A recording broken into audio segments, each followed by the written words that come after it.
자, 오늘은 이제 2차 방정식의 실근의 부호라는 개념이랑 근의 분리라는 개념 딱 두 가지만 공부하면 오늘 얘기는 완전히 마무리가 될 거예요.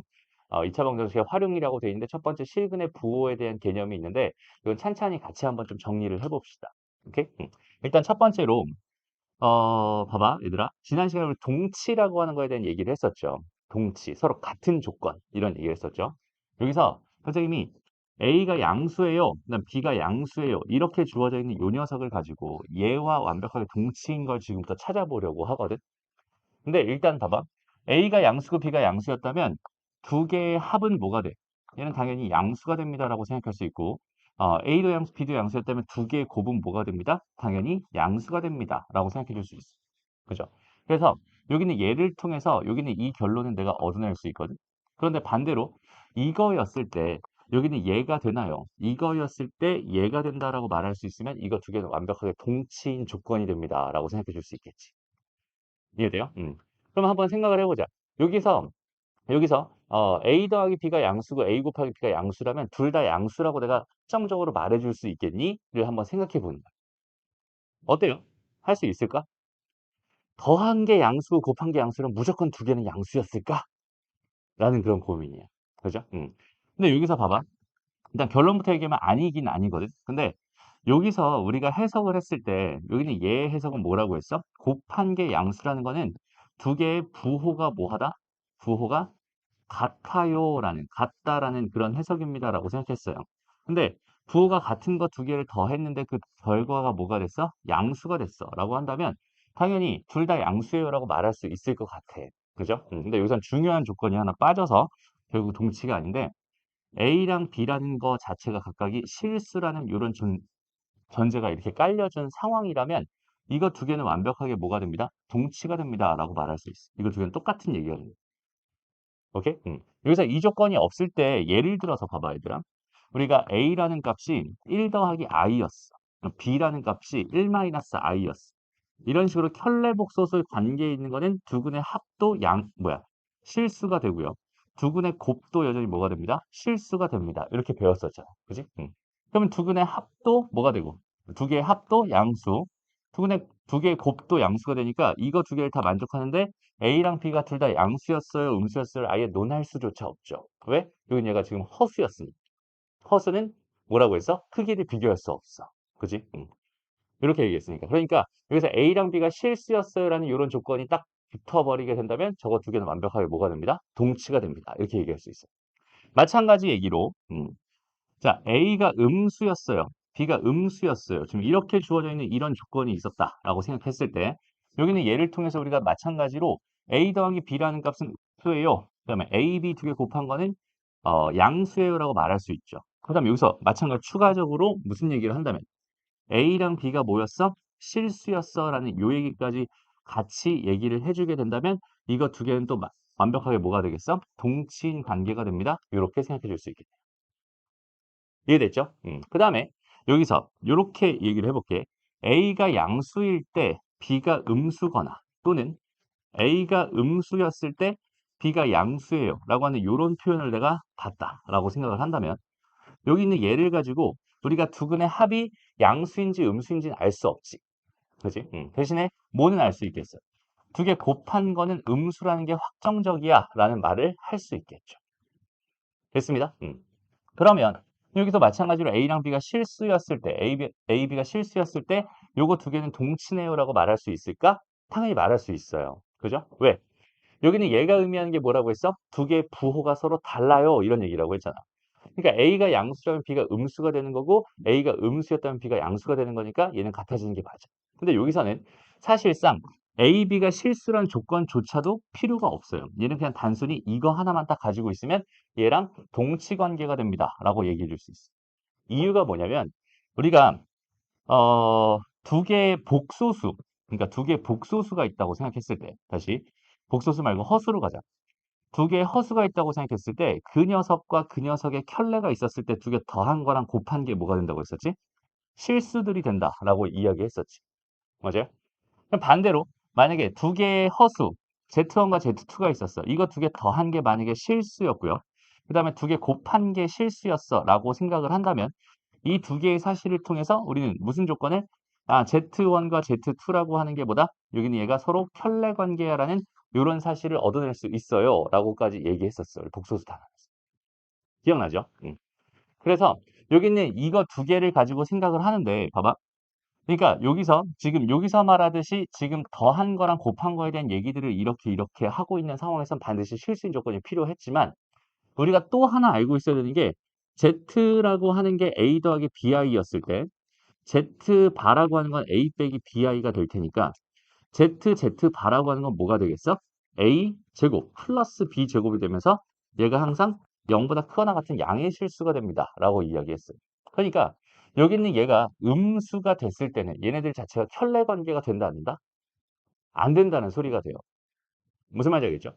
근데 두 개 켤레 관계가 아닌데 곱해서 음수가 나왔다는 얘기는 애시당초 무슨 얘기겠어? 여기 있는 요 두 개가 각각 실수였다는 얘기가 자동으로 내포됩니다. 라고 생각해 줄 수 있어. 이해됩니다? 그래서 여기 있는 얘는 딱 저것만 가지고도 쟤네들 요 상황 자체는 뭐가 됩니다? 서로 동치인 관계가 됩니다. 완전 똑같은 관계가 됩니다. 그러니까 나는 여기는 이 조건을 가지고 풀고 싶을 때는 이렇게 풀어도 되고요. 이 조건을 가지고 풀고 싶을 때는 이렇게 풀어도 됩니다. 다시 얘를 가지고 풀고 싶을 때 얘를 가지고 풀어도 되고 얘를 가지고 풀고 싶을 때 얘를 가지고 풀어도 돼요. 두 개는 내가 아무 때나 막 바꿔서 써도 괜찮은 서로 동치 관계라고 생각할 수 있어. 여기까지 괜찮죠? 그럼 여기서 봐봐. 여기서 나온 개념이 이제 실근의 다시 2차 방정식의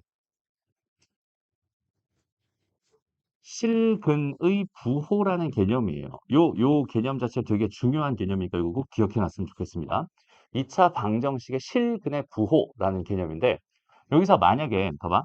ax제곱 더하기 bx 더하기 c는 0이라는 어떤 방정식이 있었는데 여기는 얘 두 개의 근을 각각 뭐 두 개의 근이 있었다라고 생각했을 때 여기는 요 녀석의 두 근이 모두 양수야라는 이런 상황을 발견했다고. 이런 조건을 가지고 내가 뭔가 문제를 풀고 싶었다고 가정을 해보자. 오케이?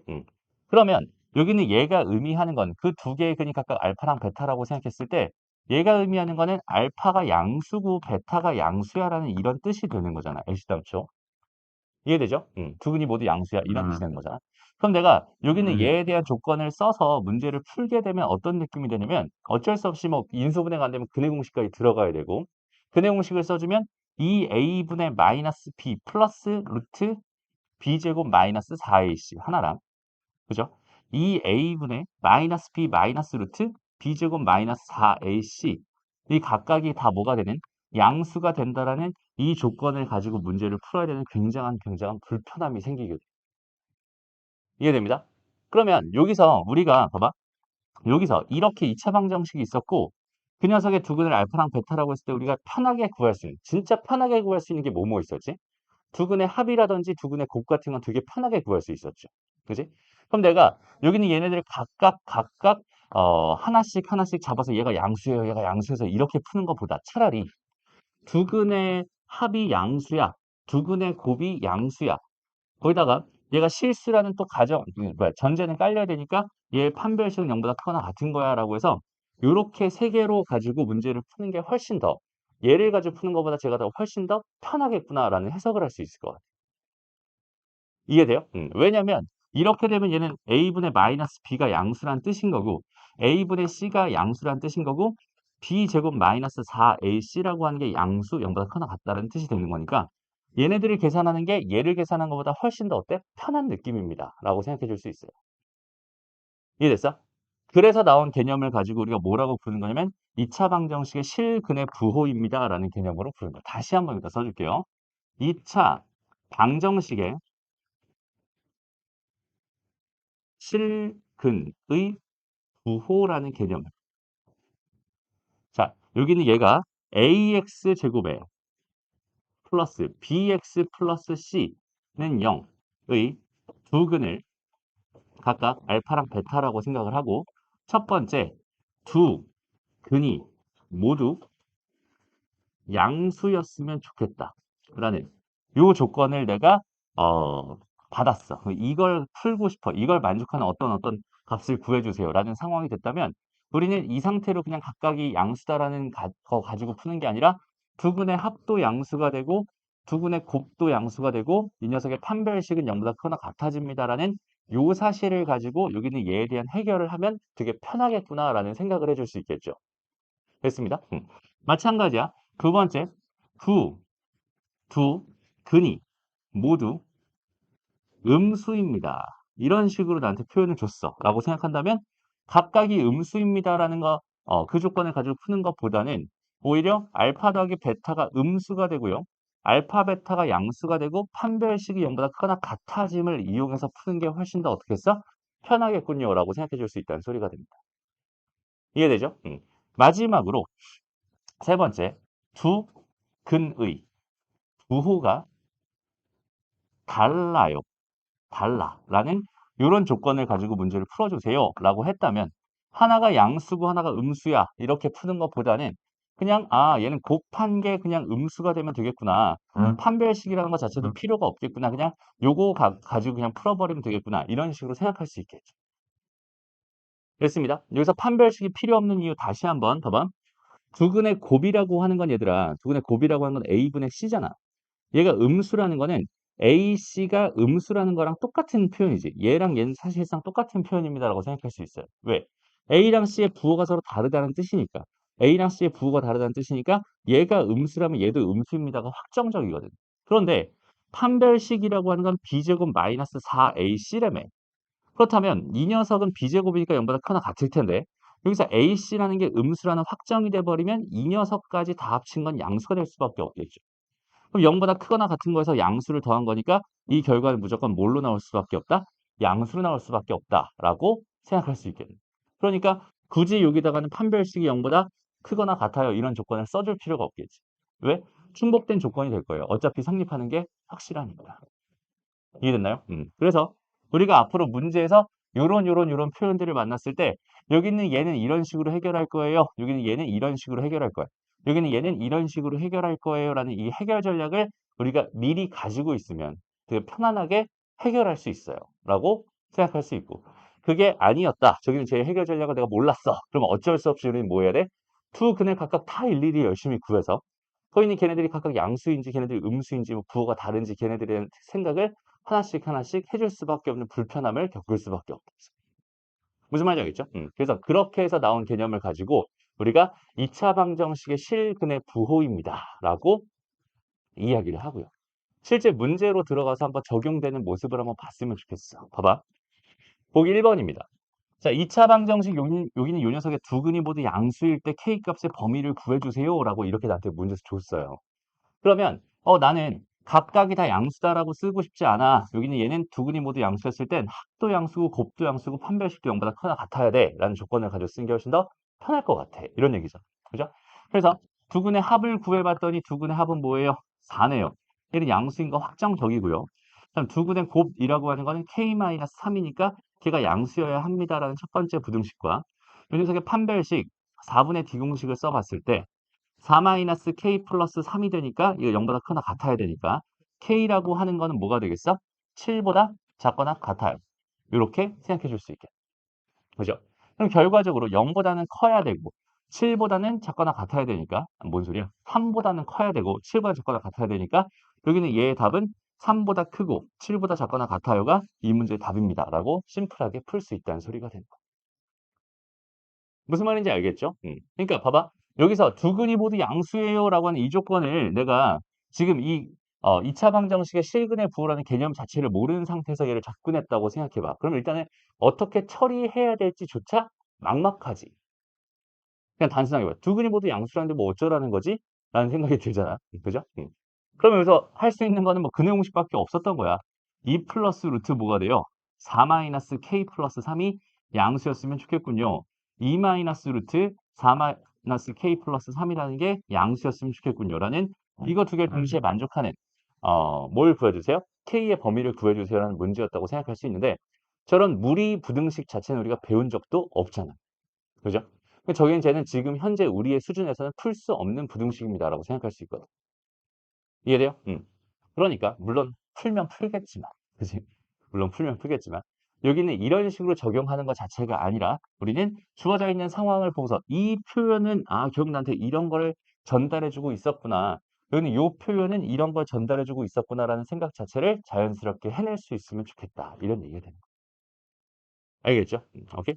요걸 가지고 뭐라고 부른다고 얘들아? 실근의 부호라고 부른다라는 거야. 됐죠? 실제 문제로 한번 가봅시다. 쭉 문제로 쭉쭉쭉쭉 넘어가서 문제로 가볼게요. 봅시다. 이건 뭐야 갑자기? 왜 이 얘기는 갑자기 왜 나왔어? 요거는 지금 실근의 부호랑 전혀 상관없는 얘기죠. 다시 그냥 여기는 요 녀석이 실근을 가졌으면 좋겠어. 그럼 k제곱 마이너스니까 플러스 2k 마이너스 3이 0보다 크거나 같았으면 좋겠고 여기는 얘가 허근을 가졌으면 좋겠어. 그럼 얘는 9k 제곱에 마이너스 8배의 k에 k 마이너스 1 얘가 0보다 작았으면 좋겠어. 이거 두 개 연립해서 k의 범위 구해주세요라는 문제입니다. 라고 생각해 주면 되겠죠. 됐죠? 요건 간단하게 넘어가고요. 여기 아니죠. 여기서 보자. 여기 1번, 2번, 3번 문제가 있어요. 찬찬히 같이 한번 해볼게요. 오늘은 시간이 되게 많아. 오늘 딱 두 가지 개념만 하고 끝날 거니까. 그 문제 풀 시간도 충분히 주면서 할 테니까 일단 개념 자체를 정확하게 익히려고 노력해 줬으면 좋겠어. 오케이? 자, 2차 방정식 여기 있는 얘가 서로 다른 두 근이 모두 양수가 되도록 하는 K값의 범위를 구해주세요는 좀 전에 풀어봤던 문제니까 요건 패스하고 이번에는 요 녀석의 두 근이 모두 음수가 되기 위한 실수 K값의 범위를 구해주세요라고 요 문제를 한번 접근해 볼게요. 됐죠? 그러면 봐봐. 일단 첫 번째 둘 다 음수가 됐으면 좋겠어. 무슨 얘기겠어? 두 근의 합은 음수고 두 근의 곱은 양수고 판별식은 0보다 크거나 같을 거야 라는 생각을 해주세요 라는 뜻이겠죠. 그러니까 두 근의 합을 먼저 구해봤는데 두 근의 합은 마이너스 2니까 음수인 거 맞네. 그럼 두 근의 곱을 생각해봤는데 두 근의 곱은 k 더하기 6이 될 거고 걔가 양수여야 하겠네 라는 첫 번째 식과 판별식 0보다 크거나 같아야 되니까 1-k-6이 0보다 크거나 같아요 라고 하는 요 두 번째 식이 나오면서 요거 두 개 연립해서 k의 범위 구해주세요라는 얘기가 됐죠? 그러면 k 값의 범위는 뭐가 되는 거야? 마이너스 6보다 커져야 되고 넘어가니까 얘는 마이너스 5보다 작아져야 작거나 같아져야 돼. 이런 식으로 생각할 수 있다는 소리입니다. 어렵지 않지? 오케이? 다시 개념만 너희가 정확하게 이해하고 활용할 수 있는 상황이 된다면 주어져 있는 상황에서 우리가 충분히 이 조건으로 만들어서 우리는 문제를 풀면 되니까 되게 편안하게 생각할 수 있다는 소리야. 이 개념이 없어버리면 실근의 부호라는 개념이 없어버리면 못 푸는 거야. 알겠지? 그래서 되게 중요한 개념입니다. 라고 생각해 주면 좋겠어. 다음 3번은 더 쉬워요. 3번은 그냥 실근의 부호 다시 두 개의 서로 다른 부호의 실근을 갖고 싶어요 라고 줬잖아. 그지? 그럼 얘는 뭐야? 다른 거 다 필요 없어. 두 근의 곱만 음수면 되겠네. k가 1보다 작기만 하면 무조건 되겠네. 이건 그냥 답이 됩니다. 이해되죠? 그러니까 여기는 두 근의 부호가 달라. 이럴 때는 곱이 음수야 라는 생각을 가지고 문제를 풀 거야 라는 요 흐름만 딱 잡아주면 된다는 소리입니다. 알겠죠? 좋아요. 여기 있는 문제 73번부터 73번, 74번, 그 다음에 75번까지 이렇게 세 문제 지금부터 빠르게 한번 풀어봅시다. 음. 일단은 여기는 얘를 다시 보면은 두 근이 모두 양수였으면 좋겠다라는 요 표현을 보니까 두 근의 합도 양수였으면 좋겠고 두 근의 곱도 양수였으면 좋겠고 판별식도 0보다 크거나 같았으면 좋겠다. 지금 이렇게 세 개를 써가지고 A 값의 범위를 구해주세요라는 문제구나라고 생각하면 되겠죠. 만약에 여기에 서로 다른 뭐 이런 말이 추가가 돼 있었다면 여기 지금 등호 하나를 빼주면 됩니다. 판별식이 양수예요. 그냥 이렇게 바꿔버리면 돼요. 서로 다른이란 말은 판별식이 0인 건 안 된다는 소리가 될 테니까. 근데 여기서 그런 표현이 없었으니까 이렇게 써주면 되는 거야. 됐죠? 그럼 두근의 합이라고 하는 건 A니까 양수구만. 그 다음에 두근의 곱이라는 건 A 더하기 3이니까 양수구만. 그 다음에 판별식 A제곱 마이너스 4A 마이너스 12가 0보다 크거나 같았으면 좋겠구나. 그래서 요거 세 개를 동시에 만족하는 A 값의 범위를 구해주세요. 라는 이야기입니다. 그죠? 그럼 첫 번째 거는 A가 양수인 거고 두 번째 거는 A가 마이너스 3보다 큰 거고 세 번째 거는 이게 인수분해가 6이랑 2랑 마이너스 플러스 이렇게 되니 그럼 A가 6보다 크거나 같다 또는 A가 마이너스 2가 작거나 같아요가 됩니다. 라고 생각할 수 있겠죠? 그래서 저 세 개를 전부 다 수직선 위에다가 하나씩 찬찬히 놓는 거야. 0보다 컸으면 좋겠어. 그 다음에 마이너스 3보다 컸으면 좋겠어. 그 다음 마이너스 2보다는 작거나 같았으면 좋겠는데 6보다는 크거나 같았으면 좋겠어. 이렇게 되는 거죠. 됐어? 그래서 이렇게 싹 그려놓고서 이제 몇 줄짜리 찾는 거야? 지금 세 개를 연립하고 있었던 중이니까 얘는 세 줄짜리를 찾는 거야 라고 생각하면 돼요. 그래서 세 줄짜리는 어디 있어요? 6보다 크거나 같다. 이쪽에 있잖아. 그지? 그래서 궁극적으로 얘의 답은 6보다 크거나 같군요. 이렇게 처리하면 됩니다. 라는 소리가 돼. 어렵지 않죠? 넘어가서 2번. 이번엔 얘가 서로 다른 부호의 실근을 가지고 싶었어요. 아, 그럼 얘는 진짜 땡큐네요. 그죠? 두근의 곱이 2k-4라는 게 양수였으면 좋겠어요. 뭔 소리야? 음수였으면 좋겠어. 이 k 값은 2보다 작았으면 좋겠군요. 이런 식으로 풀어주면 된다는 소리입니다. 됐나요? 오케이? 좋습니다. 그럼 다음 74번으로 가서 여기는 얘는 뭐라고 줬는지 봐봐. 일단 첫 번째로 서로 다른 부호의 실근을 가지고라고 줬어요. 서로 다른 실근의 부호를 가지니까 얘가 음수군요. m값은 1보다 작아야 하는군요라는 이런 사실을 하나 던져준 거고, 그다음 궁금한 거는 이거를 만족할 때 m값이 궁금합니다. 이렇게 준 거란 말이에요. 그죠? 그럼 얘는 뭐겠어? 알파 더하기 베타가 몇이니까 m-2니까 또 알파 베타가 몇이니까 m-1이니까 내가 궁금했던 알파 제곱 더하기 베타 제곱이라는 거는 얘는 알파 더하기 베타 전체 제곱의 마이너스 2 알파 베타가 될 테니 요거 제곱하면 m-2 전체 제곱이 될 거고 마이너스 2배 m-1이 될 텐데 그 녀석이 22가 되도록 하는 m값을 구해주세요라는 문제구나. 그런데 m은 1보다는 작아야 하니까 여기는 얘 근이 2차 방정식이니까 2개 정도 나올 것 같은데 그중에서 1보다 작은 걸 골라주세요라는 얘기구나 라고 해석해주면 되는 거야. 그래서 정리하면 m제곱 마이너스 4 마이너스 2 6m 플러스 4 플러스니까 플러스 6인데 넘어오니까 마이너스 뭐가 되겠어? 16입니다. 이렇게 되겠다. 됐죠? 그럼 여기는 얘 같은 경우는 8이랑 2랑 마이너스 플러스 이렇게 될 테니까 얘는 8 또는 마이너스 2가 될 거야. 그런데 m값은 1보다 작았어야 되니까 얘는 마이너스 2만 답이 되는 거고 얘는 안 됩니다. 얘는 답이 4번이군요. 이런 식으로 풀 수 있었다라는 얘기가 돼요. 이해됐죠? 오케이? 그 다음 75번으로도 가보자. x에 대한 2차 방정식 여기는 얘가 서로 다른 부호의 두 실근을 갖는다라고 줬는데 이번에는 나한테 무슨 조건을 줬냐면 음의 근의 절대값이 양의 근보다 클 때 a 값의 범위를 구해주세요. 지금 이렇게 줬거든. 일단 우리가 첫 번째로 생각해 볼 거는 당연히 요 녀석이 서로 다른 부호의 실근을 갖는다고 했으니 두근의 곱 마이너스 a 플러스 2라는 건 음수여야겠네. 그러니까 a라고 하는 거는 넘어가서 2보다 커야겠네라는 생각을 먼저 할 수 있을 텐데 근데 여기서 음의 근의 절대값이 양의 근보다 크다라는 되게 뜬금없는 조건을 나한테 던져줬어요. 그럼 저 소리가 도대체 무슨 얘기일까? 여기 이렇게 x축이 있었을 때 여기가 0이다라고 생각했을 때 한 근은 음수가 되고 한 근은 양수가 된다는 뜻이잖아. 그런데 음의 근의 절대값이라고 하는 건 이 길이를 의미하고 양의 근이라는 건 이 길이를 의미합니다라고 생각했을 때 음의 근의 절대값이 양근보다 더 크다는 거는 0에서부터 이쪽으로 더 멀어요라는 뜻입니다. 더 멀어요. 얘보다는 여기는 얘가 더 머네요. 이런 의미입니다라고 해석할 수 있겠지. 됐어? 그러니까 여기 주어져 있는 이 말의 뜻을 지금 이런 식으로 해석을 하게 된다면 이쪽에 알파가 하나 잡힐 거고 이쪽에 베타가 잡힐 텐데 지금 이렇게 주어져 있는 상황이야. 라는 첫 번째 1차적인 해석을 했어. 됐나요? 그럼 이 해석에서 추가적으로 어떤 조건을 만들어서 풀어야 지금 주어져 있는 문제에 답을 구할 수 있을까를 생각해 보자는 거야. 지금 현재 이 상황. 여기서부터 더 멀리 떨어져 있구나. 여기는 얘보다 더 멀리 떨어져 있구나라는 이 이야기는 주어져 있는 조건에서 어떻게 해결하면 참 좋을 것 같아? 를 한번 생각해 봐. 생각보다 되게 쉽게 해결할 수 있어요. 왜냐면 우리가 여기서 두근을 알파랑 베타라고 했을 때 그 알파랑 베타를 직접 구하는 게 아니라 항상 개수로부터 근에 대한 정보를 얻는다라고 했었잖아. 근데 여기 있는 얘를 가지고 우리가 생각할 수 있는 것들은 그래봐야 뭐밖에 없어? 두근의 합이나 두근의 곱이나 판별식밖에 없어. 이해돼요? 근데 두근의 곱이 음수면 판별식은 무조건 양수라고 했잖아. 그지?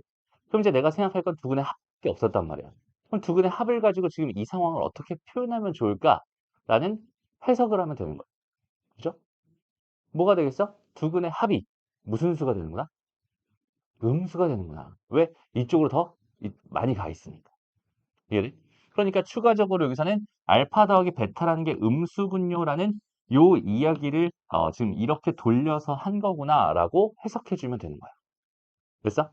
그러니까 지금 여기 있는 얘 같은 경우 두 근의 합은 뭐가 되겠어? 마이너스 a제곱 플러스 4a에다가 마이너스 3이잖아. 그럼 여기는 얘가 음수군요. 이거니까 a제곱 플러스 마이너스 4a 플러스 3이라는 게 양수구만 이란 해석으로 해줄 수 있을 거고 a의 범위는 1보다 3보다 크거나 a는 1보다 작아요로 이렇게 결론을 줄 수 있을 것 같아요. 그죠? 그럼 이거 두 개를 동시에 만족하는 a의 범위를 구해주세요니까 여기 1 잡아주고 2 잡아주고 3 잡아준 다음에 2보단 컸으면 좋겠는데 1보다 작거나 3보다 큽니다니까 두 줄짜리는 여기죠. 결과적으로 이 문제의 답은 a의 값이 3보다 컸으면 좋겠군요로 해석해서 답은 1번이 된다. 이렇게 처리할 수 있을 것 같네요. 이해되죠? 그러니까 선생님이 해석이 중요하다라고 이야기하는 것 중에 하나가 뭐냐면 이 말을 이렇게 줬는데 도대체 이 말을 지금 주어져 있는 이 현상, 이 상황에서 뭐 어떤 식으로 대체해서 풀 거냐, 이걸 만족하는 어떤 식을 만들 거냐, 어떤 식을 만들 거냐라는 걸 알아차리지 못한다면 당연히 풀이 자체가 안 된단 말이에요. 이해되죠? 그래서 항상 개수로부터 대수의 정보로부터 근에 대한 정보를 판단하려고 관찰하고 노력하는데 우리가 할 수 있는 일들을 기준으로 주어져 있는 상황 자체를 해석해 보는 거예요. 그래서 당연히 두 근의 합을 구할 수 있을 거고 음의 근의 절대값이 양의 근보다 크다라는 거는 두 근의 합이 음수라는 조건을 대놓고 주고 있는 거고 만약에 문제에서 음의 근의 절대값과 양의 근이 같아요 라고 줬다고 쳐봐. 그럼 어떻게 된 거야? 음의 근의 절대값이랑 양의 근이 같다는 소리는 같은 거리만큼 떨어져 있는 상태에서 알파, 베타가 만들어졌군요 라는 뜻이 되는 거죠. 그럼 여기서 내가 쓸 수 있는 조건은 뭐겠어? 두 근의 합이 빵이구나 라고 생각할 수 있게. 이해되죠? 만약에 음의 근의 절대값이 양의 근보다 작을 때라고 줬다면 얘는 지금 현재 여기가 0이었을 때 여기가 알파, 베타 이런 식으로 된다는 소리니까 이제는 두 근의 합이 양수군요 라는 조건을 가지고 풀어주면 되겠네 라는 느낌이 되는 거예요. 어렵지 않죠 생각보다? 오케이? 그래서 여기까지만 정리를 해준다면 그러니까 여기다 이제 추가적으로 쓴다면 이런 식으로 써도 괜찮을 것 같아. 여기서 추가적으로 첫 번째, 근의 절대값이 있고 양근이 있다라고 생각했을 때 두 번째, 세 번째 해놓고 얘가 더 커요, 얘 같아요, 얘가 더 커요 이렇게 주어져 있다면 여기서는 두 근의 합이 뭐예요? 음수예요. 여기는 두 근의 합이 뭐예요? 0입니다. 두 근의 합이 뭐가 되겠어? 양수가 됩니다라는 이런 추가적인 조건들이 하나씩 더 달라붙겠구나. 요렇게 하나씩 더 달라붙겠구나. 라고 생각할 수도 있겠네. 이해되죠? 오케이? 이걸 무조건 다 외우는 게 아니라 당연히 이렇게 될 수밖에 없구나라는 생각을 너희가 스스로 천천히 해줄 수 있으면 참 좋을 것 같아. 알겠나요? 그래서 여기까지 일단은 캡처해놓고 캡처해놓고 넘어갈게. 자, 두 번째로 하고 싶은 이야기는 이제 근의 분리라고 하는 개념입니다. 여기다가 쓸게요. 2차 방정식의 근의 분리라는 개념이야. 일단은 개념의 제목에서 딱 보여지는 느낌이 뭐야? 근을 분리하고 싶어? 좀 이런 얘기잖아, 그지? 근데 얘는 사실 정확하게 분리한다는 개념보다는 얘는 어떤 상황일 때 근의 분리라는 이야기를 하냐면 어떠한 경계값이 있어요. 경계값을 기준으로 해서 기준으로 하여 근의 위치를 지정해주고 있는 이런 상황이 발생했을 때 저기는 쟤를 가지고 근의 분리라고 이야기합니다. 오케이? 그래서 문제로 잠깐 가서 보자면 이런 느낌이야. 2차 방정식의 두 근이 1보다 뭐 하고 싶어? 크고 싶어. 이때는 경계값이 1이 됩니다. 라고 생각할 수 있고요. 1보다 두 근들이 다 크게끔 만들어주세요. 이런 얘기죠. 그 다음 두 번째. 여기는 두 근 사이에 2가 있었으면 좋겠어요. 이런 식으로 2를 기준으로 한쪽에 여기에 근, 2를 기준으로 이쪽에 하나의 근, 이런 식으로 있게 해주세요. 라는 의미입니다. 이해돼? 그러니까 어떤 경계를 기준으로 근의 위치를 딱 지정하고 있는 이런 느낌을 봤을 때 여기는 근의 분리 개념입니다. 좀 더 가서 두 근이 1보다 작기 위한 어쩌고저쩌고 두 근 사이에 1이 있기 위한 어쩌고저쩌고 이 경계가 1인 근의 분리. 그 다음에 이건 좀 다른 얘기고 마이너스 1과 1 사이에서 하나 근이 있고요. 1보다 큰 쪽에 다른 한 근이 있어요. 이런 식으로 경계가 얘는 몇 개가 되겠어? 그럼 마이너스 1이랑 1을 기준으로 경계들이 두 개 있구나. 이렇게 생각할 수 있겠지. 오케이? 그 다음 마이너스 1과 0과 2 사이에 각각 알파랑 베타가 들어가게 해주세요. 얘는 경계가 무려 몇 개 있는 상황입니다. 3개 있는 상황입니다. 이렇게 생각할 수 있겠네. 이런 식으로 근, 근을 다시 경계값을 기준으로 해서 근의 위치 자체를 지정하고 있는 이런 상황을 가지고 우리는 근의 분리 상황입니다. 라고 불러요. 그러니까 잘 봐봐. 처음 문제를 딱 봤을 때 어떤 느낌이냐면 여기 있는 얘 두 근이 모두 1보다 크게 해주세요. 라는 이런 상황입니다. 라고 한다면 여기서도 우리가 할 수 있는 선택은 뭐여야 돼, 사실은. 얘 두 개의 근을 열심히 구해볼까? 그러면 k 플러스 루트 k 제곱 마이너스 k 마이너스 12라는 게 1보다 커야 되고 k 마이너스 루트 k 제곱 마이너스 k 마이너스 12라고 하는 게 1보다 커야 됩니다.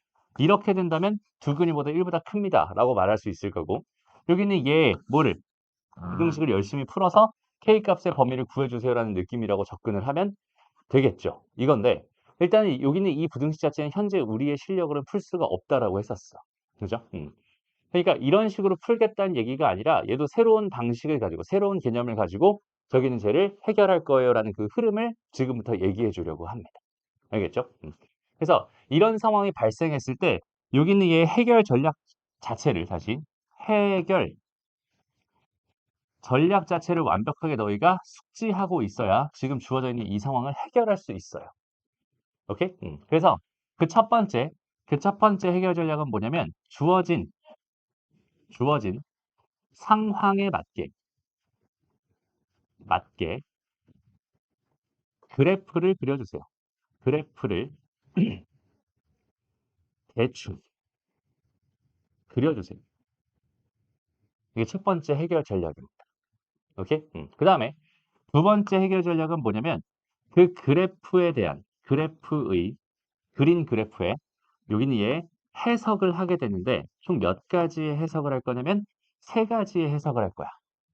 첫 번째는 함이라고 부르는 해석을 할 거고 두 번째는 판이라고 부르는 해석을 할 거고 세 번째는 축이라고 하는 해석을 할 거예요. 오케이? 함이라고 하는 건 뭐냐면 함이라고 하는 건 경계에서의 함수값의 부호를 관찰할 거예요. 라고 생각하면 되고요. 두 번째는 판이라고 하는 거는 판별식의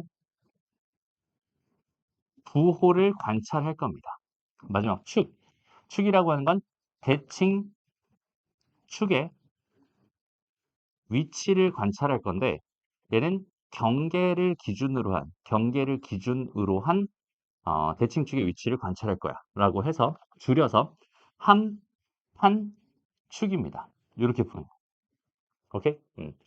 경계라고 하는 이 경계값을 우리가 x는 p였어요. 라고 생각을 한다면 경계에서의 함수값의 부호란 얘기는 fp라고 하는 녀석이 얘가 양수인지 혹은 fp라고 하는 녀석이 음수인지를 관찰해 주세요. 이런 얘기인 거고.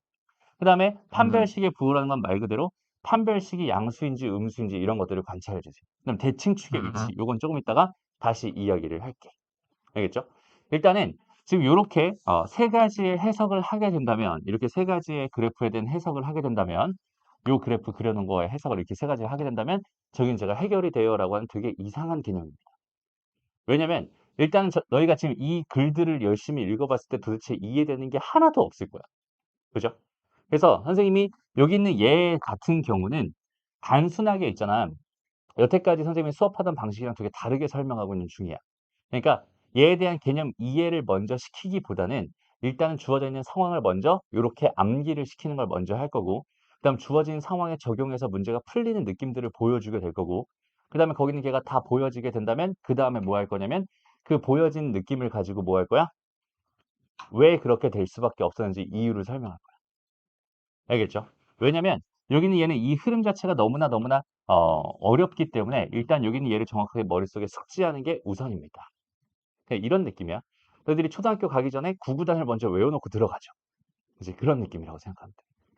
알겠죠? 일단 외워놓고 들어갑니다. 알겠지? 그래서 다시 근해분리라는 상황은 뭐라고요?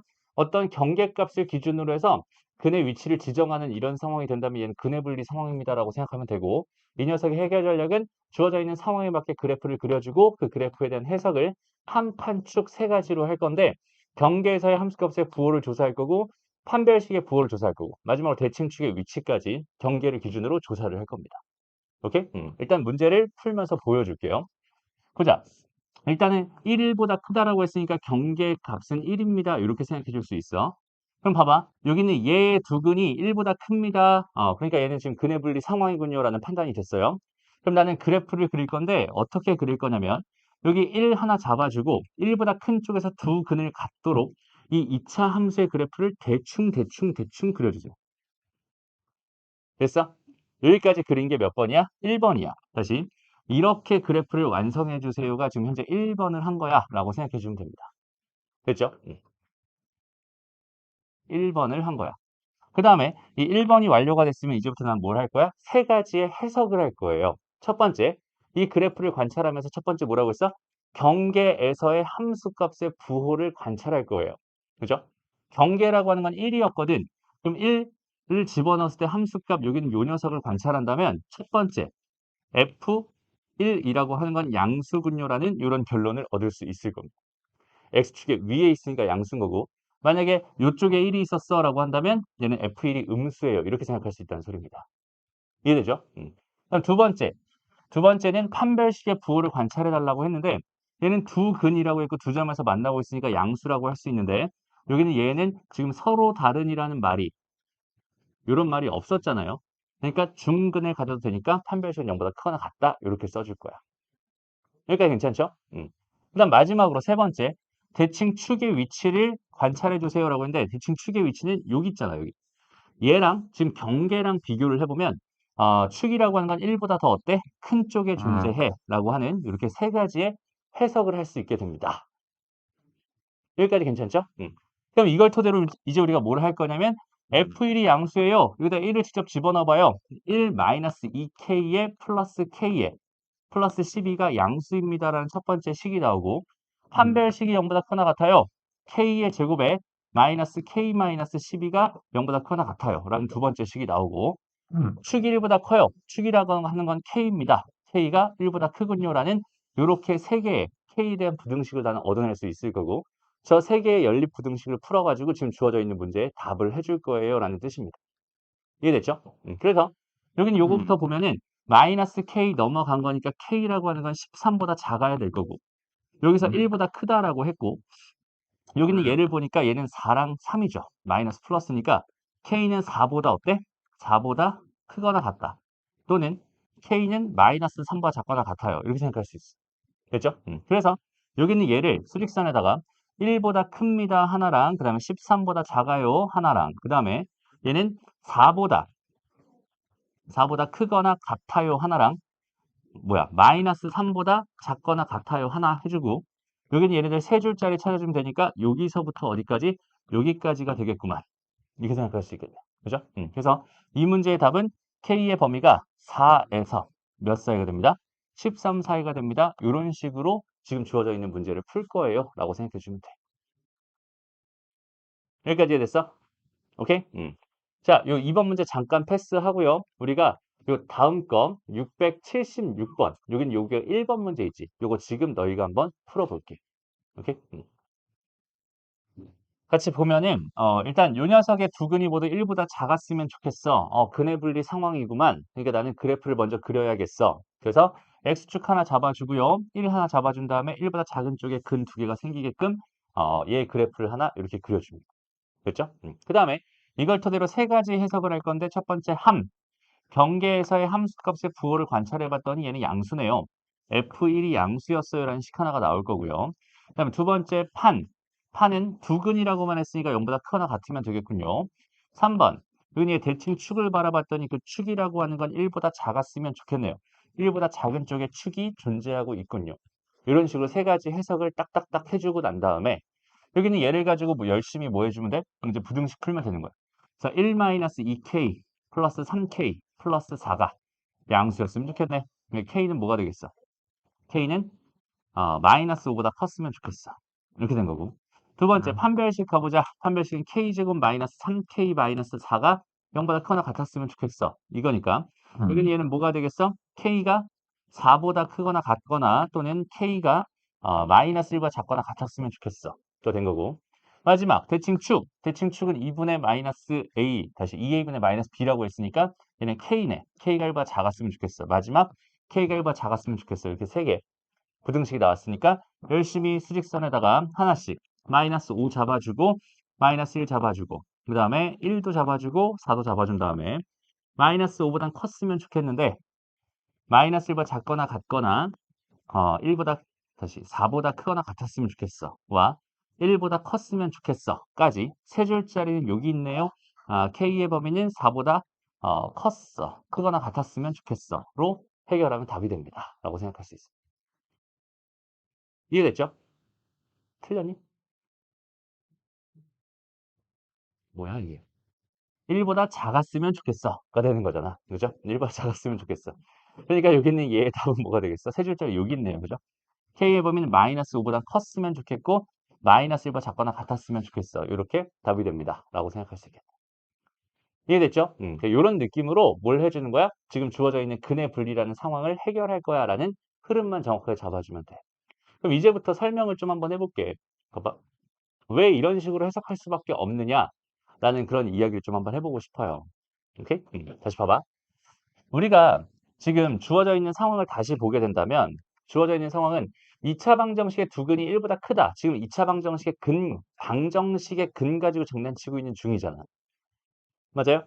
방정식의 근을 가지고 장난치고 있는 중이란 말이야. 그러면은 여기 있는 얘를 가지고 내가 방정식 근 입장에서 1보다 크다라는 걸 해결할 수가 없었어. 그러니까 어쩔 수 없이 얘는 누구의 도움을 받는 거냐면 여기 있는 함수와 2차 함수와 그 다음에 x축이라고 하는 y는 0이라고 하는 얘랑 얘의 그래프적인 관계를 가지고 저기 있는 저 방정식을 해결할 거예요.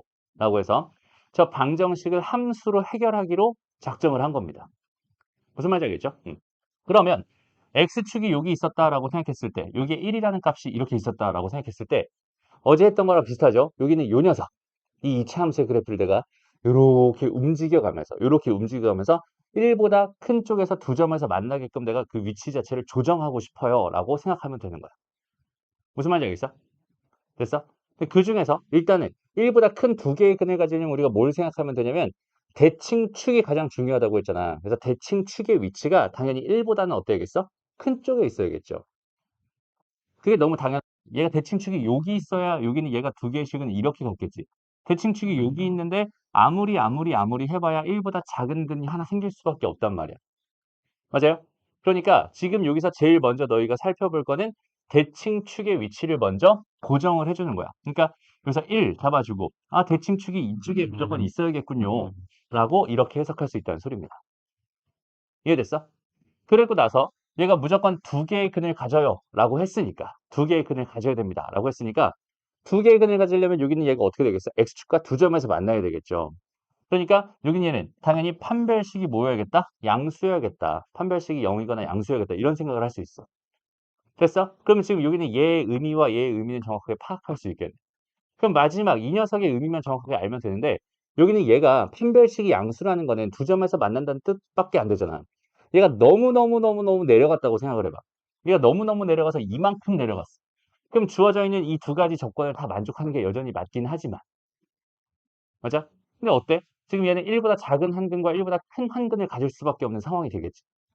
그러니까 무슨 말이냐면 얘가 너무 1보다 바깥쪽에 근이 생기지 않도록 여기 있는 요 녀석을 내가 잡아서 쭉 잡아서 올려가지고 요런 느낌으로 이렇게 안쪽으로 들어가게 만들어주고 싶은 거야. 라고 생각하면 돼. 그러니까 여기는 얘가 1이다 라고 했을 때 1에서의 함수값이 음수인 것 자체가 용서가 안 되는 거지. 얘는 끄집어 올려가지고 양수 쪽으로 만들어 놔야지 이런 식으로 내려오면서 1보다 큰 쪽에서 근이 될 거고 이쪽에서도 1보다 큰 쪽에서 근이 될 수밖에 없어 라는 해석을 할 수 있다는 뜻이 됩니다. 이해되나요?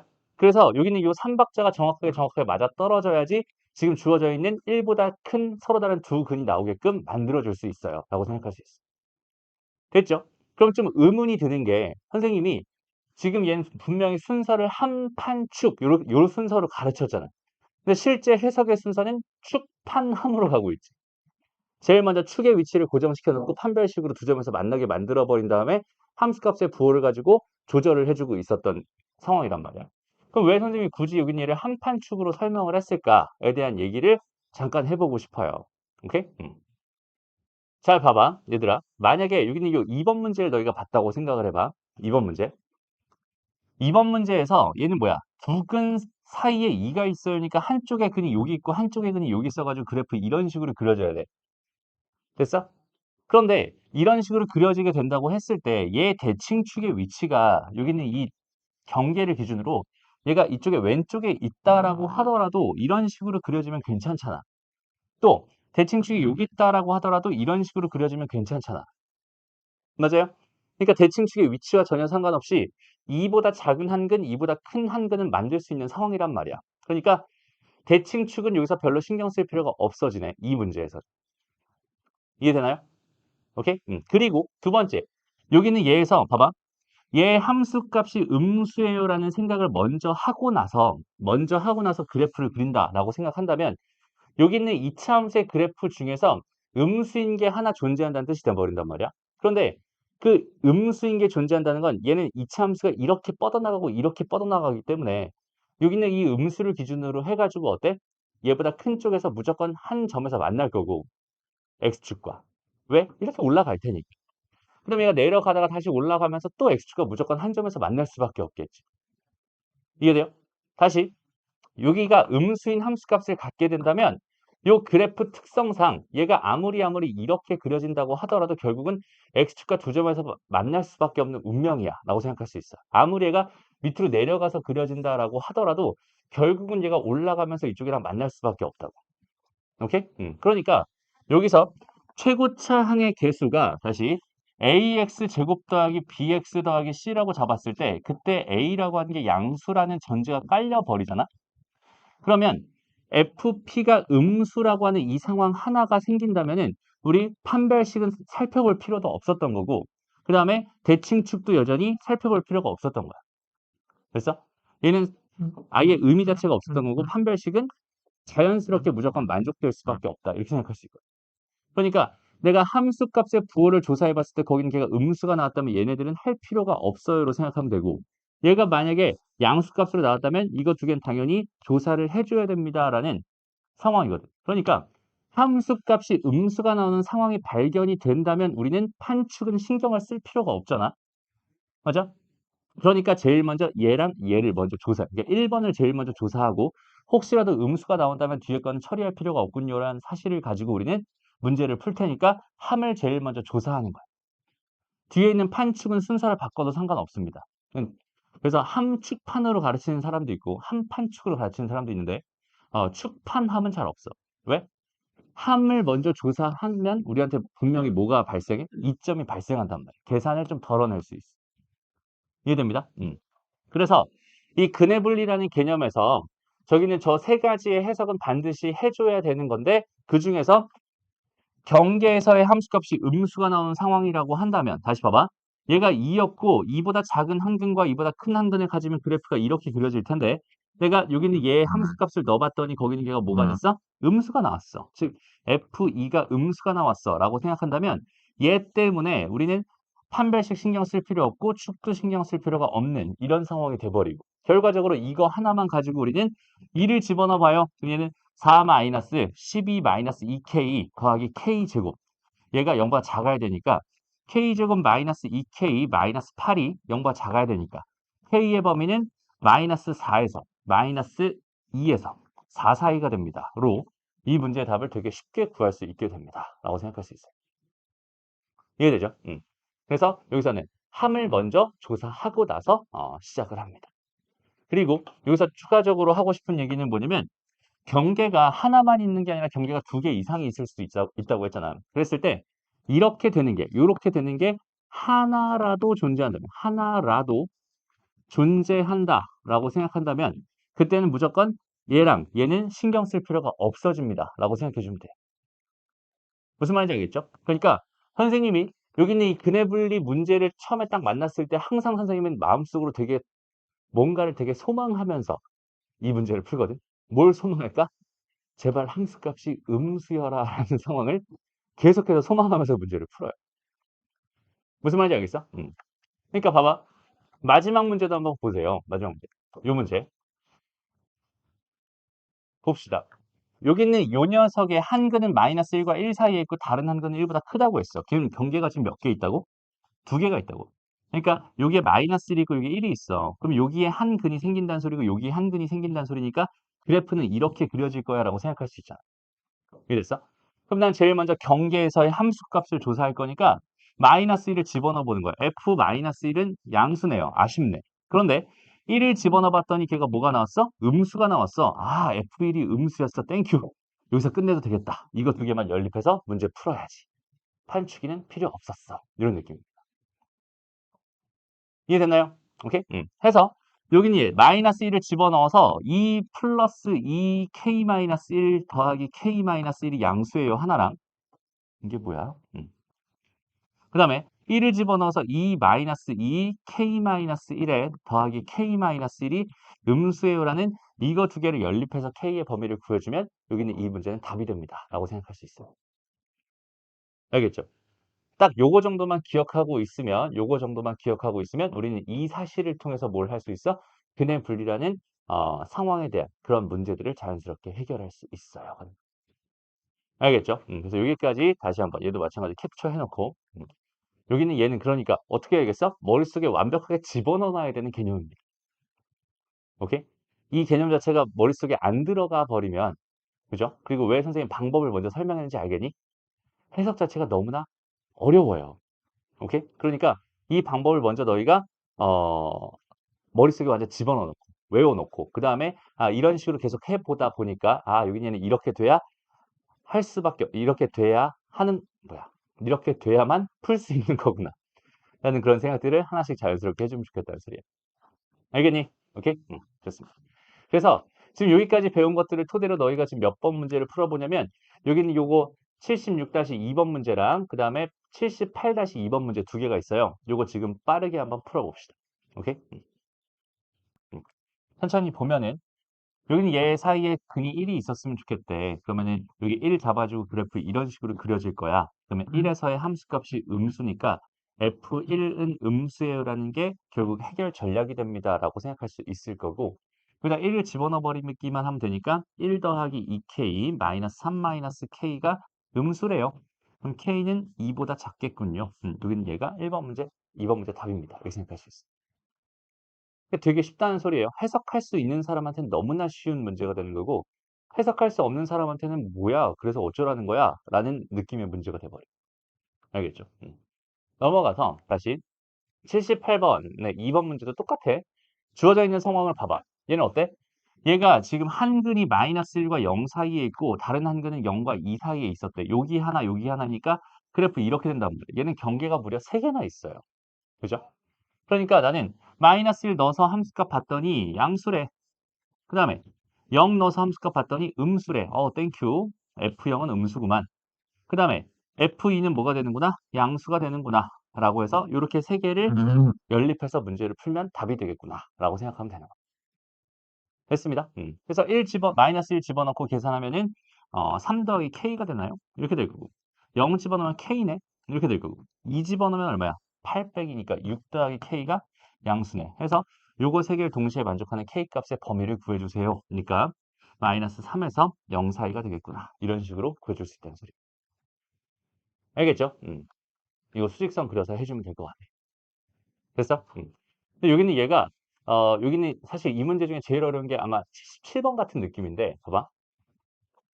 여기 있는 얘와 여기 있는 얘의 그래프가 만나는 두 점을 A랑 B라고 했을 때 AB 위에 AB가 아닌 점 1,2가 존재했으면 좋겠어요 라고 줬거든. 이게 도대체 뭔 소리야? 라고 생각할 수 있잖아. 그죠? 뭔 소리야? 근데 한번 그래프를 그려봐. 2차 함수랑 1차 함수가 있었어요. 여기는 요 점이 A가 됐고 여기는 요 점이 뭐가 됐어? B가 됐어. 근데 A, B 사이에 뭐라고? 1,2가 존재했으면 좋겠군요. 난 이 상황이었어. 됐나요? 그러면 우리가 여기는 요 녀석을 알파, 요 녀석을 베타, 요 녀석이 뭐가 되는 거야? 1이 되는 거야. 이렇게 생각할 수 있거든. 이해돼요? 그러면 얘는 내가 연립을 해보면 x제곱 마이너스 ax 플러스 3은 0이 아니라 얘가 x 더하기 1이 되는, 즉 x제곱 마이너스 a 더하기 1의 x의 플러스 2가 0이 되는 두 근을 알파랑 베타라고 생각할 수 있는데, 그 알파랑 베타가 결국 1을 기준으로 한쪽은 1보다 작고 한쪽은 1보다 큰 쪽에 잡히는구나라는 해석을 할 수 있겠지. 그러니까 얘는 1을 기준으로 해서 위치가 지정되어 있는 근의 분리 상황이 돼버립니다로 해석할 수 있게 됩니다. 이해돼? 그러니까 되게 어려워지지. 그러니까 해석을 너희가 정확하게 해내지 못한다면 여긴 얘가 근의 분리인지도 모르고 그냥 풀다가 그냥 모르겠어, 틀렸어, 그냥 이런 느낌으로 가버린다. 다시 한번 봐봐. 지금 서연이가 멍 때리다가 갑자기 뭔가 확 지나가가지고 그치? 다시 봐봐. 분명히 얘랑 얘의 그래프와 만나는 두 점을 A랑 B라고 하기로 했고 선분 AB 위에 1,2라는 점이 있기로 했으니까. 그죠? 그럼 나는 여기는 이 함수에 대한 생각을 방정식 입장에서 바라보기로 한 거고, 방정식의 두 근을 알파랑 베타라고 생각을 한다면, 다시 여기는 요 녀석을 알파랑 베타라고 생각한다면 교점의 x좌표가 알파, 교점의 x좌표가 베타가 될 텐데, 그 알파랑 베타 사이에 뭐가 있는 상황이 돼버린 거야? 1이라는 숫자가 있는 상황이 돼버린 거야. 그럼 내가 이 2차 방정식 입장에서 바라봤을 때 뭐가 되는 거야? 이 두 근 알파랑 베타는 요 두 개 사이에 1을 끼고 있어야 되는 상황입니다. 즉, 한 근은 1보다 작아야 되고요. 한 근은 1보다 커야 됩니다라는 상황이 되는구나 라고 생각할 수 있겠지. 그럼 위에 있는 이 상황을 다 잊어버리고 다 버려버리고 여기는 얘만 가지고 생각해 본다면 이 문제는 뭐겠어? 아까 문제랑 똑같잖아. 됐어? 그럼 어떻게 해주면 되겠어요? 다시 얘의 그래프를 그리는 거야. 얘네들의 그래프가 아니다.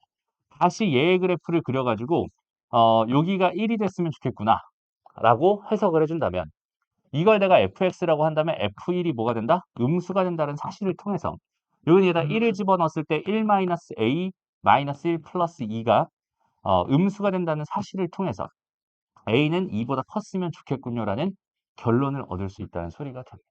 답은 2번이 되겠죠. 그러니까 해석이 한 단계 추가된 거죠, 지금 근해 분리 문제에서. 이런 식으로도 해석이 확장돼 가고 있어요. 근본적인 해결 전략 자체를 알고 있어야 적용이 가능합니다. 됐나요? 무슨 말인지 알겠죠? 그 다음에 그럼 우리가 오늘 뭐뭐 배웠어? 결국 실근의 부호라는 거랑 근해 분리라는 거를 같이 배웠잖아. 그죠? 그럼 실근의 부호라는 건 어떤 느낌이라고 해석해도 괜찮냐면, 얘들아, 두 근이 모두 양수예요라고 하는 말을 두 근이 모두 0보다 크네요라고 해석해도 괜찮지. 두 근이 모두 음수예요라는 말은 두 근이 모두 0보다 작아요로 해석해도 괜찮지. 두 근의 부호가 달라요라는 말은 한 두 근 사이에 0이 있어요라고 해석해도 괜찮지. 그럼 우리가 앞에서 배웠던 실근의 부호라는 개념은 경계값이 0이 되는 근의 분리의 상황이군요라고 해석해도 괜찮겠네. 이해돼요? 알겠어? 다시 잘 들어봐. 실근의 부호라고 해서 배웠던 개념 자체는 뭐였냐면, 두 근이 모두 양수예요, 두 근이 모두 음수예요, 두 근의 부호가 달라요. 이런 상황들을 해결하는 해결 전략에 대해서 배웠었잖아. 근데 양수라는 말은 0보다 크다는 얘기니까 두 근이 모두 양수예요라는 말은 두 근이 모두 0보다 큰 쪽에 있어요로 해석할 수 있다는 소리고, 두 근이 모두 음수예요라는 말은 두 근이 모두 0보다 작아요라고 해석할 수 있다는 소리고, 두 근의 부호가 달라요라는 말은 두 근 사이에 0이 있어요로 해석해도 괜찮다는 소리잖아. 라고 한다면 우리가 앞에서 배웠던 실근의 부호라는 개념은 결국 경계가 뭐가 되는? 경계가 0이 되는 근의 분리의 상황이군요라고 해석해도 괜찮다는 소리인 거야. 무슨 말인지 알겠어? 그래서 이제 마지막으로 배우는 게 어, 그래프를 이용해서 실근의 범위, 존재 범위 구하기 뭐 이렇게 주어져 있는 게, 봐봐. 두 근이 모두 0보다 큽니다라고 했던 거는 우리가 어떻게 해석하기로 했어? 두 근이 모두 합이 양수고 곱이 양수고 판별식이 0보다 크거나 같아요. 이렇게 해석하기로 했던 그 녀석이 어, 어떻게? 0에서의 함수값이 양수네요. 판별식이 0보다 크거나 같아요. 대칭축은 0보다 크네요. 이런 식으로 해석해도 괜찮다는 소리인 거예요. 오케이? 그렇게 해석을 했을 때 두 개가 완벽하게 똑 떨어지는, 두 개의 그 조건 자체가 완벽하게 맞아 떨어지는 상황이 됩니다. 그러니까 예를 들어서 봐봐. 여기서 지금 똑같은 문제잖아. 그럼 여기서 내가 여기는 이 문제를 뭘 가지고 해결하기로 하면은 실근의 부호라는 개념을 가지고 실근의 부호라는 개념을 가지고 접근하기로 하면은 얘는 두근의 합 알파 더하기 베타가 양수예요. 그다음에 알파 베타가 양수예요. 판별식이 0보다 크거나 같아요로 해석할 수 있다는 소리고요. 여기는 얘를 근의 분리라고 하는 개념을 가지고 적용하기로 한다면 두 근이 모두 양수라는 거는 두 근 모두 뭐라는 소리야? 0보다 뭐 했으면 좋겠어? 커라고 하는 요 개념으로 생각해도 괜찮다는 소리니까 그래프를 열심히 그려가지고 다시 0보다 두 근이 모두 크게끔 하는 근의 분리 상황이니까 첫 번째 해석은 뭐가 되겠어? 얘는 함수값이 양수예요. 그죠? 첫 번째 F0이 양수예요라는 상황이 될 거고 두 번째 여기는 얘 판별식이 0보다 크거나 같아요. 세 번째 얘 대칭 축이라고 하는 게 0보다 크네요로 이렇게 세 가지로 해석할 수 있다는 소리잖아. 됐어요? 그럼 잘 봐봐 여기서 이 대칭 축이라고 하는 건 얘들아 2a분의 마이너스 b잖아. 그지? 됐어? 그럼 이거랑 완전히 똑같은 게 뭐냐면 a분의 마이너스 b가 0보다 큽니다랑 똑같은 거지. 이게 무슨 뜻이겠어? 두 근의 합이 양수네요랑 똑같은 얘기가 된다는 소리야. 이해돼요? 다시 두 근의 합이 양수네요라는 말이 축이 0보다 큰 쪽에 있어요라는 말이랑 똑같다는 소리가 되는 거고 여기서 판별식이랑 판별식은 애시당초 똑같은 거니까 이렇게 생각할 수 있고 그다음에 여기서 0을 집어넣어 버리면 여기서 ax 제곱 더하기 bx 더하기 c니까 그래서 0을 집어넣으면 얘 사라지면서 c가 되죠. 그러면 얘는 c가 양수예요라는 뜻이 된단 말이야. 됐어? 그런데 여기 두 분의 곱은 a분의 c잖아. 근데 a는 양수라고 지금 가정을 하고 생각하는 게 근의 분리이기 때문에 그죠? 그러니까 얘가 양수였다면은 결국 C 값이 양수였어요로 해석할 수 있다는 뜻이 되거든. 그러니까 여기는 이 조건이랑 여기는 이 조건이 완벽하게 맞아떨어지면서 이 세 개의 조건, 얘랑 얘가 동치가 되고 얘랑 얘가 동치가 되고 얘랑 얘가 동치가 되면서 이렇게 풀어도 답이 되는 거고 이렇게 풀어도 답이 되는 효과가 발생해. 그렇다면 근의 분리 하나만 알고 있으면 다 풀 수 있겠네? 라고 생각할 수 있지만 근의 분리보다 여기는 얘가 어때? 조금 더 편하거든. 그러니까 0을 기준으로 하는 실근의 부호 개념은 실근의 부호 개념 가지고 생각하는 게 훨씬 더 편하고요. 근의 분리는 얘가 0이 아니었을 때 어쩔 수 없이 쓰는 느낌으로 가져가면 좋을 것 같아요. 이해됩니다? 하나만 더, 하나만 더. 여기서도 봐봐. 두 근의 부호가 서로 달라요는 어떻게 해결하기로 했으니 두 근의 부호가 서로 달라요. 이거는 곱이 음수예요로 해석하기로 했었죠. 오케이? 근데 여기는 얘를 다시 한번 바라보면 얘는 두 근 사이에 0이 있어요라는 뜻이니까 두 근 사이에 0이 있어요라는 뜻이니까 0을 집어넣으면 음수니까 F0은 음수예요가 되면서 아까 얘가 음수예요라는 말은 얘가 음수예요란 말이랑 똑같다라고 해석할 수 있겠지. 이해돼? 그래서 이 두 개도 마찬가지로 동치의 조건이 되면서 어떤 개념을 가지고 풀어도 상관없게 됩니다. 라고 생각할 수 있어요. 알겠나요? 어렵죠. 오늘 배우는 어렵다고 했던 게 이런 얘기야. 근데 동치라는 개념 자체를 정확하게 이해했으면 좋겠고 실근의 부호의 해결 전략과 그 다음에 근의 분리의 해결 전략을 정확하게 너희가 알고 있었다면 여기는 이런 문제까지 다 똑같은 문제였구나. 결국 똑같은 문제였구나. 이렇게 생각할 수 있어. 알겠니? 그래서 오늘 시간 관계상 요거까지는 다 못 풀어주겠지만 너희가 여기까지 한번 쭉 풀어보면서 여기까지 쭉 풀어보면서 해결해봤습니다. 하나만 풀어줄게 얘들아. 요거 5번 요거 하나만 보고 갑시다. 그죠? 3차 방정식이 두 개의 음의 실근과 한 개의 양의 실근을 갖도록 A 값을 정할 때라고 문제 줬어요. 근데 가만히 보니까 일단 요 녀석은 내가 1 집어넣으면 빵되게 생겼거든. 이거 1, A, A, -1 가지고 조립제법 한번 써주면 1, 1, 뭐가 돼? A 더하기 1, A 더하기 1, 1, 1, 빵이 되면서 X-1에다가 X제곱 더하기 A 더하기 1의 X 더하기 1. 0이 되면서 여기서 일단은 1이라는 근이 하나 나오고 여기서 두 개의 근인 알파랑 베타가 나올 거야 라고 생각할 수 있어. 됐죠? 근데 문제에서 뭐라고 줬어? 두 개의 음의 실근과 하나의 양의 실근을 갖도록 한대. 근데 이미 하나의 양의 실근이 있었으니까 얘네들이 각각 다 음수였으면 좋겠네라는 해석으로 생각해 줄 수 있겠죠. 됐어? 그럼 결국은 x제곱 더하기 a 더하기 1, x 더하기 1은 0의 두 개의 근이 알파랑 베타라고 했을 때 두 근이 모두 음수가 되게 해주세요라는 문제였군요라고 해석할 수 있다는 뜻인 거야. 이해됐죠? 그러니까 얘는 두 근의 합이 뭐가 되고 음수가 되고 두근의 곱은 뭐가 되고 양수가 되고 맞아 판별식은 0보다 크거나 같아야 되고 라고 하는 요 세 개의 조건을 가지고 A의 범위를 구해주면 되겠구나 라고 해석할 수 있어. 그러니까 3차 방정식에서도 실근의 부호 개념을 그대로 사용할 수 있다는 소리고 마찬가지 4차 방정식도 똑같겠죠. 됐습니다. 그렇게 인수분해 하나씩 해가면서 자기 걸로 만들어주면 될 것 같습니다. 알겠나요? 오케이? 그래서 여기까지 너희 열심히 한번 풀어보고 다음 시간에 안 되는 거 싹 다 질문. 드디어 우리가 이제 대수 쪽이 다 끝났어요. 다음 시간부터는 평면 좌표 쪽으로 들어가게 될 겁니다. 고생했습니다.